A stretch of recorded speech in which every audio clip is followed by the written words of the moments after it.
When talking about iconic Disney Channel original movies, you would be hard-pressed to find many better examples than 2009's Princess Protection Program. It's just one of those movies that I knew since I started uploading on this channel that I'd have to cover at some point. And you don't have to look hard to figure out why this is one of the quintessential Disney Channel original movies, especially for its time.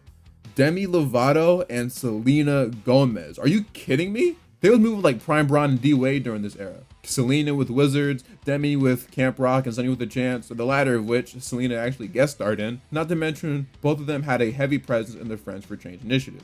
Go check out my video on that. It also helps that these two were legitimately best friends around this time. Key word being were, because apparently these two aren't cool anymore. Why, you might ask? I don't know. Why don't you ask Taylor? Nah, jokes and apparent beef aside, these two are some of the brightest young stars, not just on Disney, but in Hollywood in general. And given their history, it only made sense to finally put the two in a movie together. But was it worth it? Does the movie's quality justify its existence? Well, that's what we will be figuring out today. My name is Mr. Nostalgia, and today we will be covering the 2009 smash hit Disney Channel original movie, Princess Protection Program.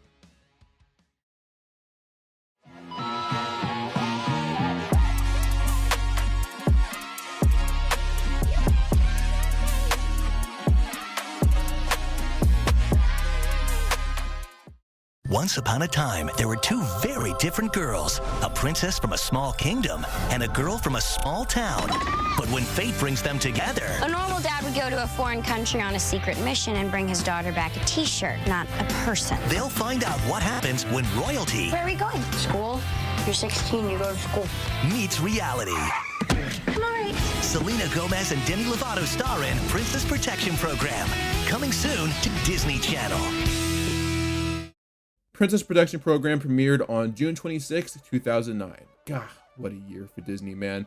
This movie, the Wizards movie, Sunny with a Chance, the launch of Disney XD, Special Agent Oso, Race to Witch Mountain, G-Force, Princess and the Frog, Up, Jonas, everybody's favorite Disney Channel original series. Nah, for real though. Disney was moving different in 2009. Not to mention, this movie aired around the time that Disney started their Summer of Stars era.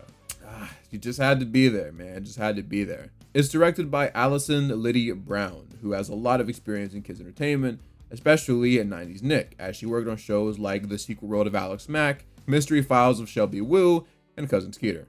Anyway, Demi and Selena aren't the only stars of this movie. We also got Glow-in-the-Dark Dude from Sky High, aka the greatest movie of all time, argue with your mom. It's also a dude in here named Kevin G. Schmidt. I wasn't even going to bring him up until I saw his last name and thought, is he the brother of who I think he is? And then I saw a picture of him and I was like, yeah, that's him. That is totally Kendall's brother. He was also in the Cartoon Network series Unnatural History. That's crazy. Talk about a deep cut. There's probably other people in this movie too, but I like when I don't highlight them and then you guys comment, I can't believe you didn't mention insert person here from insert show here that I haven't seen. Matter of fact, I shouldn't have even mentioned who Demi and Selena were. My fault. Okay, as for the actual movie though, it centers around Carter Mason, a teenage girl who lives in Louisiana with her single father, Joe. Joe has managed to turn a portion of his home into a bait shop for fishermen, with Carter working as one of the employees. Within the first minute, we're also introduced to this dude named Donnie, played by Robert Adamson, who was 23 years old when he filmed this movie.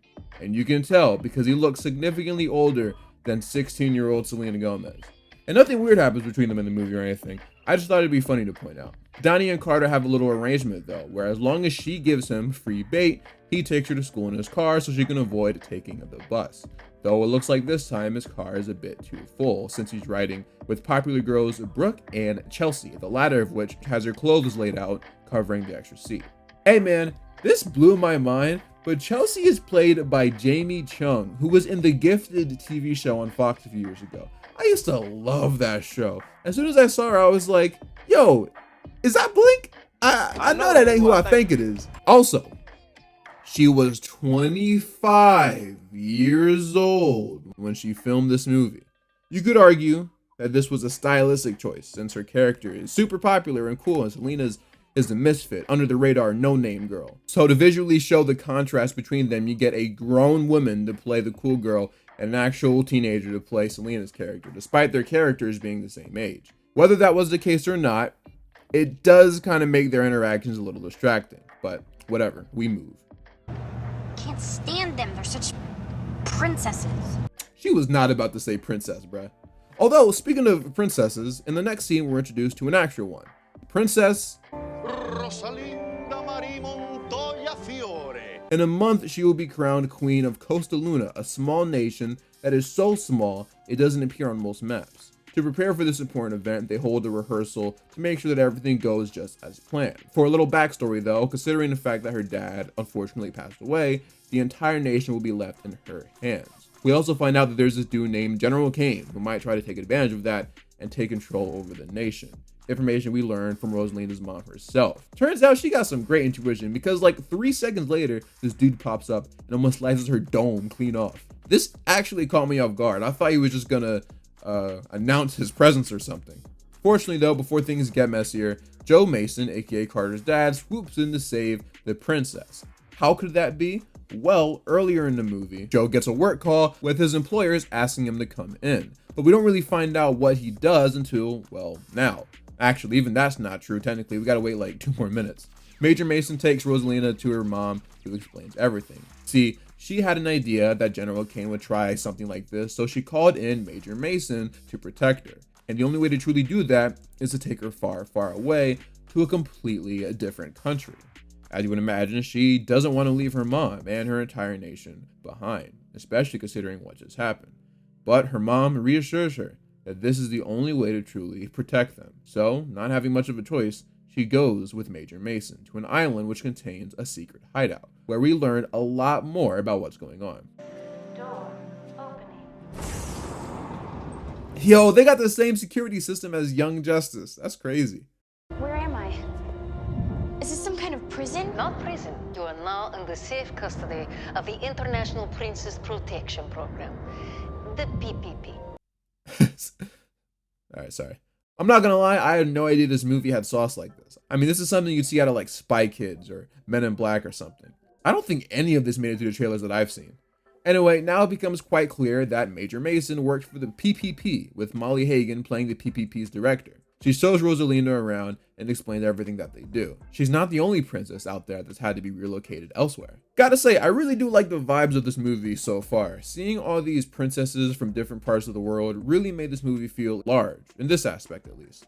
Major Mason explains that considering her dad is dead and Costa Luna is to be given to her and her only, as long as she's safe and away from everything, then they have a shot at taking back control.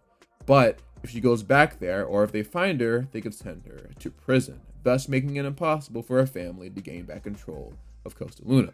Whether she likes it or not, this really is the only way to do what a leader does and save her people. So she agrees to get a makeover and even a new name. Now she is Rosie Gonzalez, the average American girl. Then, to complete her transformation, they relocate her to Louisiana so she can live with Major Mason and, of course, Carter, who is flabbergasted to see another girl in her bedroom. Who are you? Rosie. Are you sure? Because you don't seem sure. Rosie. I'm sure. To get to the bottom of this, Carter asks her dad what's going on, and that's when he breaks everything down. He didn't really have much of a choice to bring her there, and until further notice, she has to pretend that Rosie is her cousin from Iowa. You know, a normal dad would go to a foreign country on a secret mission and bring his daughter back a t-shirt, not a person. Ah, I remember that from the trailer. On top of that, she has to blend in and truly become a normal American teenager, and considering that's what Carter is, she kind of has to show her the ropes. This proves to be a bit challenging, as Rosie is very much so accustomed to her former royal lifestyle, which mainly consisted of people doing things for her. She's not really like acting in a snobby way though, that's literally all she knows, and no one really prepped her for these changes. Here. As you can tell, Carter is not the biggest fan of this arrangement, as she already has a bit of a disdain for princesses, as we saw earlier. But, like Rosie, she's going to have to do a lot of adjusting in order to make this work. Coffee done? Nah, I'm with her on this one. This is gross and totally not what the average family does. That better be her milk and her milk only. When they arrive at school, they're greeted by Sky High Guy, who from this point onwards, I will be referring to as Sky High and Sky High only. So for context, this dude has his camera out recording Carter because he's doing this whole documentary on the school's prom. And so he wants to record Carter before and after she becomes prom princess. They're also friends, I guess. I don't know. This guy's kind of a loser. Always shoving that camera in her face, bro. Back off. Carter's already starting to get sick of Rosie and how even though she's no longer in Costa Luna, still manages to get princess treatment. Like in this scene where she just kind of asked for that seat and is awarded it, mostly because Donnie instantly started to like her as soon as he laid eyes on her. This doesn't stop there though. Now she's just emptying out her bag of tricks. Avez-vous étudié le français, Rosie? Oui, j'aime le français. Sorry, I don't speak Italian. Later at lunch, to save Rosie from embarrassment and potentially blowing her cover, Carter swoops in and shows her how to properly eat a burger. Man, now I want a burger. If I go get one right now and put it in the video, does it count as a tax write-off? Genuine question. Well, I'm gonna do it anyway and hope for the best.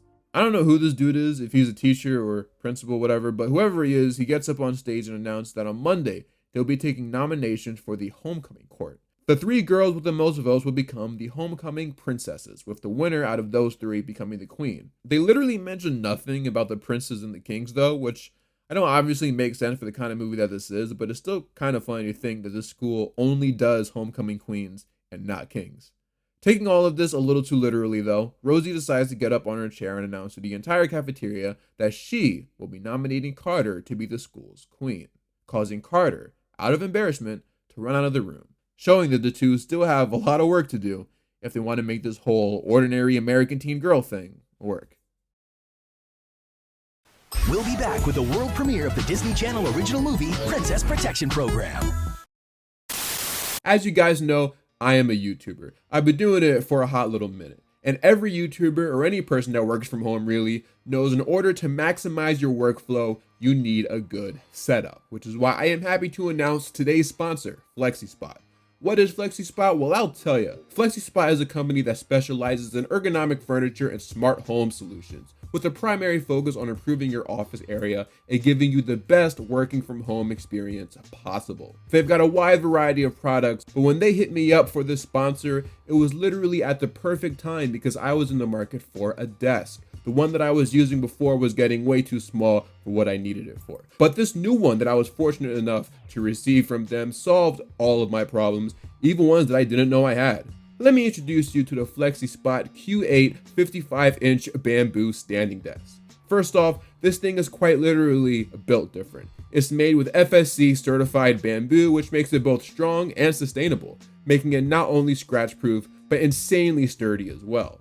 However, one of the things that really sold this wonderfully made contraption for me was the fact that it converts into a standing desk as well, which is something I've been wanting for a while. It features dual motors and triple stage legs, which offers a fast lifting speed, as my dear friend Spider-Man is showing you on the screen right now, and a 220-pound weight capacity, which is perfect for anyone with multiple monitors or even consoles. Another super useful thing about it, and I mean that truly, are the charging ports. It has both USB Type-C and Type-A, not to mention a wireless charging pad so you can always keep your phone charged while you work. Here's the final kicker. This smart design means fast assembly. The desktop and drawer come pre-assembled, so you just attach the legs and feet. I was ready in about 15 to 20 minutes. If I could do it, then you can as well, because I'm like actually kind of stupid. You know what isn't stupid though? This desk. If you're ready to upgrade to an ergonomic, powerful, and sustainable workstation, click the link in the description and check out the FlexiSpot Q8 bamboo standing desk today. And shout out FlexiSpot once again for sponsoring today's video.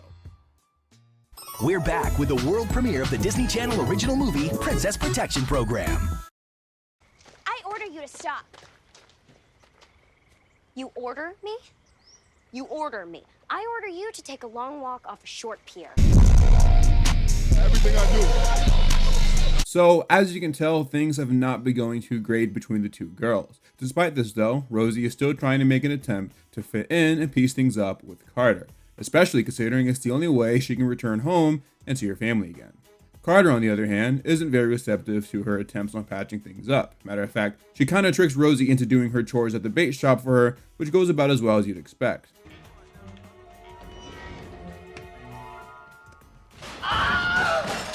Still, determined to make things right though, Rosie makes the Carter family a homemade meal to thank them for helping her clean up the mess that was made. A recipe taken from her homeland. It's this scene that really started to make me not like Carter as a character. We've obviously gathered that the only reason why she has this disdain towards Rosie is because of her pre-existing disdain towards princesses, or the princess type. A lot of this is because of how the girls earlier in the movie treated her, and Carter always viewed them as princesses and stuff.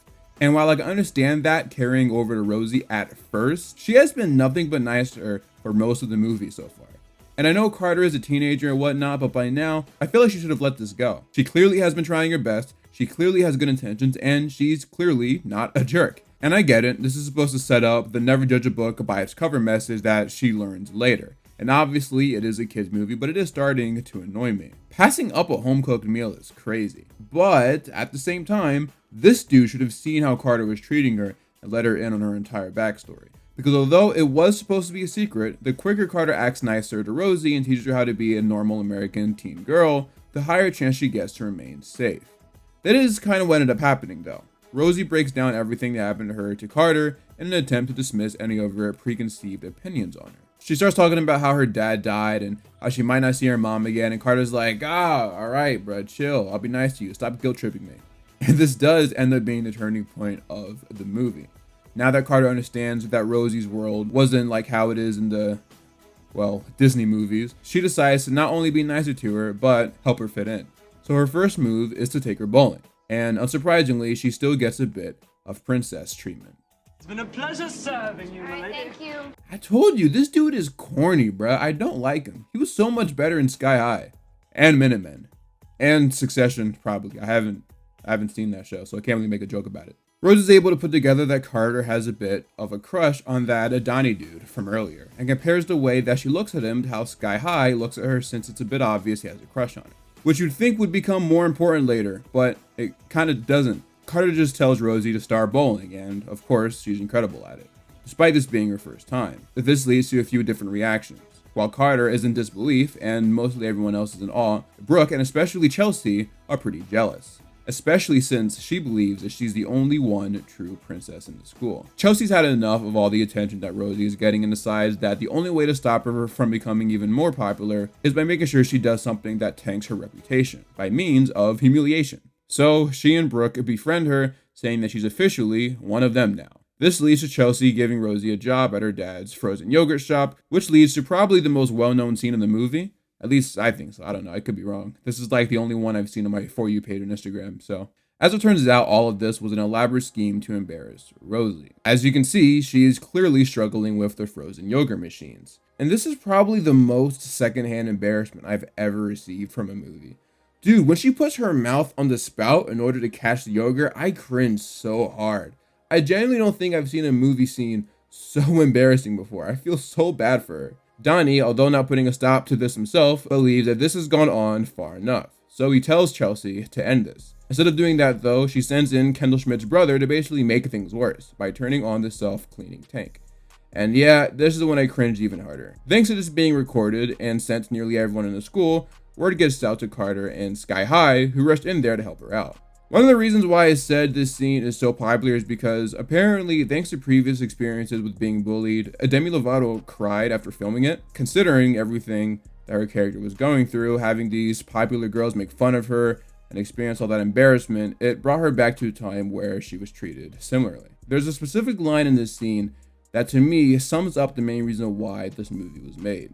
Carter, it's okay. I'm not a fool.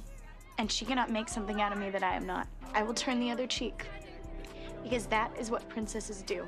So the reason why I like this scene is because of how much it speaks to the target audience. Look, obviously anyone could have watched this movie back in the day, of course, but let's be real. It was made for elementary school age girls, especially those between the ages of what, like 5 to 9 or 10, something like that. The reason why I bring this up though is because nearly every girl I knew when I was a kid liked princesses. They wanted to be a princess, and I'll touch on this more later, but one of the themes of the movie was that anyone could be a princess even if you don't live a certain lifestyle. Being a princess isn't about where you came from or what you look like, it's a mindset. That's what determines if you are one or not. So I do appreciate how this scene kind of kneeled down to the young child watching this and said, hey, this is how you act like a princess. Don't stoop to other people's levels. Just turn the other cheek and realize that no one can make a fool out of you, even if you're getting picked on. And it sounds like I'm recording a Friends for Change commercial right now. But I promise you, Some kid out there saw this scene and tried to imitate it while they were getting teased. And so considering that was what they were going for while making this movie, I think they did a good job and it was worth commending them on. Anyway, this little stunt ended up doing nothing to Rosie's reputation. If anything, it's only made people like her even more, as both she and Chelsea have been nominated for Homecoming Princess. But in a shocking turn of events, Carter was also nominated. Turns out Carter's nomination is a result of Chelsea and Brooke's plan going wrong. Originally, Chelsea was supposed to text everyone to vote for Carter instead of Rosie, but people ended up voting for the both of them. Chelsea says that this is all Brooke's fault, simply because if she was more popular, then she would have gotten more votes, which is one of the many things that happen in a movie that showcases how bad of a friend Chelsea is. In another turn of events, Donnie pulls up on the two girls and asks Rosie to be his date to the homecoming dance. Naturally, no pun intended, I guess, Carter is pretty dejected to see this, considering she's liked him ever since elementary school when the two kissed under a basketball hoop. She had secretly been hoping he'd ask her out. But then, after she sees him ask out another girl, one who's much more, well, royal than her, she starts to feel like she'll never compare to some of the other girls out there, especially the kind that Donnie likes. After turning him down, Rosie comforts Carter by reminding her she's far more than just a girl who sells bait. The truth is, Carter has more royalty in her than she knows. And now that Carter has taught Rosie how to blend in, Rosie decides it's time to return the favor and show Carter that deep down inside, she's just as much of a princess as she is. This process involves a wide variety of different activities that we see through a montage. A montage set to the duo's song, One and the Same. I gotta say, most songs attached to Disney Channel original movies that aren't musicals usually end up being pretty bad, with the exception of a few, like Hatching Pete, for example. I don't know what they put in that song, but it still gets playing time in my car. I say that to say that this one is also one of the exceptions, as this song is a certified banger. Probably because it has like actual singers attached to it though. People who ended up making music way past their Disney careers.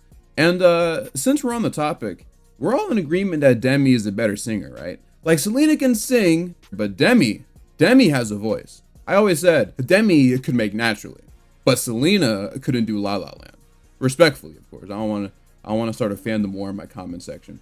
One of the things they do in the montage is purchase some, admittedly, really nice dresses. Not only did the montage help with Carter's overall confidence, but it also helps mend their friendship. Of course, just like in any DCOM, just when things are looking good for the characters, something happens that changes everything. When doing research for her Spanish exam, Brooke picks up a magazine that just so happens to have a picture of Princess Rosalinda in it. This is due to the news breaking that General Kane and Queen Sophia, aka Rosie's mom, are allegedly engaged. Although it's obvious Sophia would never agree to that, this is actually just a move to draw Rosie out and back into Costa Luna. The PPP leader believes that this news hasn't spread too far yet, but she warns Major Mason to be cautious. Obviously, we know, however, that this story is starting to spread quite rapidly as it's already reached the States, presenting a problem for Rosie and her family. To make matters worse, Brooke rushes over to Chelsea to show her discovery. Once Chelsea sees this, she puts together quite the plan. The two head to the Mason house to tell Rosie that they're aware of her true identity and the situation that she's in. Rosie pleads that they keep her secret and the two actually agree, but only under one condition. Rosie drops out of the homecoming race and tells everyone to vote for Chelsea instead. Rosie agrees to do that, but says that they shouldn't take Carter's crown, since it would not only be unfair, but also unnecessary, as she stands no chance against her, realistically. Which was obviously a quick little fib on Rosie's part. Chelsea's fine with that, but decides to still be a jerk anyway, and ruin Carter's homecoming dress. Carter runs to tell Rosie what happened, but before she gets too far, notices that something's up with her. She explains what's going on and says that she has to leave. There's no way that she could just sit back and let her mom marry that guy. But at the same time, there's no way that Carter could just sit back and let Rosie do this. Earlier in the movie, Rosie told her about this man that she knew back in Costa Luna named Mr. Elegante, who served as her royal dress designer. She said that if there was ever an emergency, he'd be the one she'd call. Well, realizing that this totally counts as an emergency, Carter decides to give it a shot and comes up with a little plan of her own to save the princess. And Mr. Elegante is game for it. Unbeknownst to Rosie, Carter's plan involves giving some of the more unpopular girls at the school their chance to shine at this upcoming dance, making it a night that they truly remember. And considering Rosie said that it's the princess's job to help others, she's decided to stay long enough to assist them. Carter even recruits her school bus driver for assistance. Man, if I had a nickel for every Disney movie Nicholas Braun was in where the school bus driver played a surprisingly important part in the night of the school dance, I'd have 2 nickels. Which isn't a lot, but it's weird that it happened twice, right?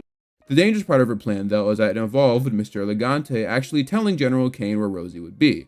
And so now that they have a location, they plan on going over there the night of the prom to, at the very least, attempt to capture her. Here's the real kicker, though. What General Kane and his troops don't know is that all of the girls that Carter and Rosie will be surrounded by, including themselves, will be wearing masks. So when I saw this scene, I stopped right here to just look at how tall this dude Nicholas Braun is. So then naturally I decided to look up his height. And what do you know? He's 6'7". Haha, very funny. Just can't escape it, man. Anyway, remember Donnie from earlier and how previously he had no interest in Carter? Well, considering that she's all dressed up and nominated for Homecoming Queen, now he decides to pull up on her and ask her to the dance. Carter, you're making a big mistake. No, Donnie. I don't think I am. I ain't gonna lie, man. She clocked your teeth with that one. Yeah, go walk away. General Kane and his goons pull up, and while that's happening, Carter tells the girls to put on their masks as they're about to announce the Homecoming Queen. What no one is aware of, though, is that she told Mr. Elegante to tell General Kane that Rosie would be the one wearing the blue dress, which is why she's wearing a mask. Her entire plan is to basically swap places with Rosie so she gets to stay safe in Louisiana. Or is it? Rosie actually ends up getting the crown anyway, and during her speech, shouts out Carter. She even invites her on stage, which is when she realizes that something is wrong. And when she's off the stage, she walks out to the school in an attempt to find her. But she's interrupted by Chelsea, who is 3 seconds away from crashing out. But thanks to Rosie's trickery and quick thinking, she's gonna have to do her crashing out under the water.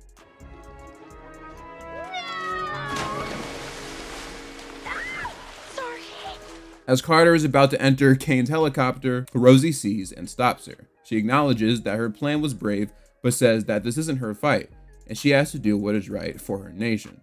So she makes her way to the chopper, and what do you know, the cavalry has arrived. Both the director of the PPP and Major Mason manage to take control of the helicopter, putting them in the perfect position to catch General Kane once and for all. Mason goes after him and puts him in cuffs, while the girls embrace. Rosie specifically thanks Carter for her plan, saying that she is most definitely deserving of her crown.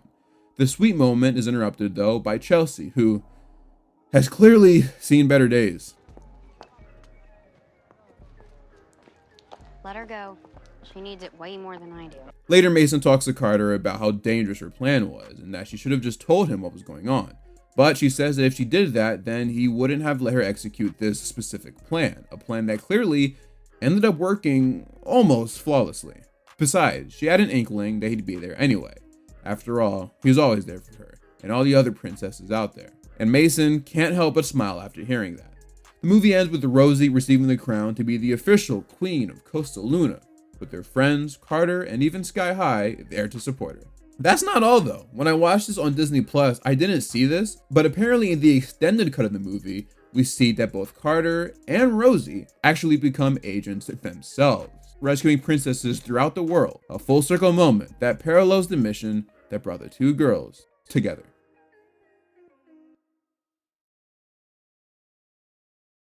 So to answer the question that I posed in the intro of the video, yes, even though it's far from being one of my favorite DCOMs, I still think its existence is justified by what it brings to the table. I'm sure even the fans of this movie can acknowledge that, yeah, it's definitely filled with cliches and perhaps a couple cringe moments here and there, but I don't think any of them take away from the movie's main message and purpose. There's a couple different themes and lessons that the movie was trying to get across, all of them being pretty positive messages. Obviously, like I said earlier, not judging a book by its cover is one of them. Carter had preconceived notions on who Rosie was as a person, which led to unfair treatment coming from her part. This movie tried to teach kids that just because someone comes from a different background or lifestyle than you doesn't mean that you can't be friends, and especially it doesn't excuse acting all mean and whatnot.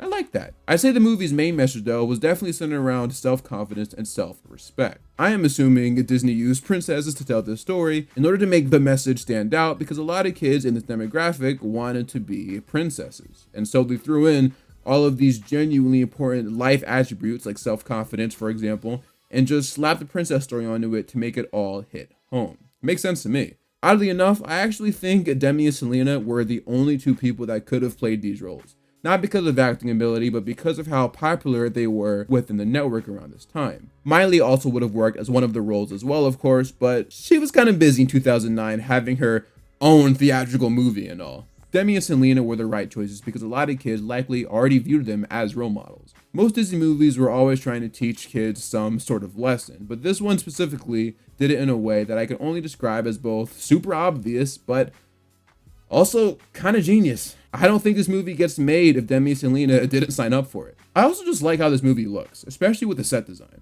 Even though we obviously did not spend a lot of time in Costa Luna, I was impressed by how they made it look. This movie had a reported budget of $8 million, which is on par with another movie that had pretty solid visuals, a Teen Beach Movie. To get to the negatives though, this is where I become a bit nitpicky. I understand why it had to happen, but like, if the goal was to keep Rosie safe, realistically, they could have just had her stay home until they sorted things out. Like, if you really think about it, she had no reason to go with Carter to school. The whole, oh, she has to blend in order to not draw attention to herself thing could have been easily avoidable if she just stayed home. Buy her a Wii or something to keep her occupied and then just wait things out. I get it, the movie needed to happen, obviously, so she had to leave the house, but like, I feel like this dude should have been a lot smarter in recognizing that, truthfully, the best way to keep her safe and away from everyone is to keep her away from everyone. Like I said though, that's just me being nitpicky. I don't view it as like a genuine plot hole or anything, I just wanted to point it out. I also wanted to point out how much they fumbled Sky High in this movie. I thought for sure he'd have a greater impact on the story. Earlier I said how the line about him having a crush on Carter never really leads to anything, and that's because it doesn't. It's so weird too, because he's literally in the scene where she turns down Donnie. I do feel like it would have made sense to have him approach her or something. It's like the one cliche that I would have accepted with open arms. Though I guess you can make the argument that they were really just trying to focus on the relationship between Carter and Rosie. So that's understandable. Overall though, it is your standard DCOM. It's pretty emblematic of the time it was made, for better or for worse. Though I didn't personally find much enjoyment out of it compared to some of the other movies I've covered on this channel, I can totally understand why this movie means so much to a lot of different people. And honestly, I respect it a lot. I'll probably put this at about a 6 out of 10, making it kind of just in the middle of the pack for Disney Channel original movies. For me, at least. What I want to know is what you, yes you, thought about this movie. Let me know in the comments below. Hey, I'm gonna let you in on a little secret. There's a reason why I covered this movie. If you remember what I did around this time last year, leading up to my Zeke and Luther video, then you might know what I'm talking about. But everything will become extremely clear once I release my next 2 videos. Check out my Patreon if you want to see exclusive content and the content earlier than everyone else. Also subscribe to my second channel, simply titled Stalgia, for more of me. If you're new, feel free to subscribe and hit that like button. And like always, I am Mr. Nostalgia, and I'm out for now.